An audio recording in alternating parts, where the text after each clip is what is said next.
How to make coffee healthy and taste good. Freshness of the drink. A cup of coffee should be enjoyed fresh, and if possible it should be as fresh as the day it was grounded.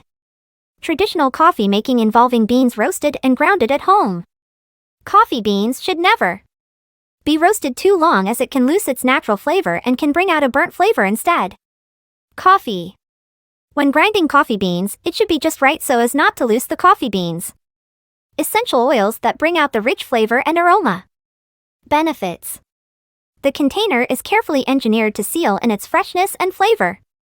This container also keeps out oxygen, mildew, coffee, make it stronger, maximize coffee health benefits. Healthy coffee, moisture and light, and keeps essential oils inside. The only time that the coffee is exposed to the air is when the spray punctures the foil that is covering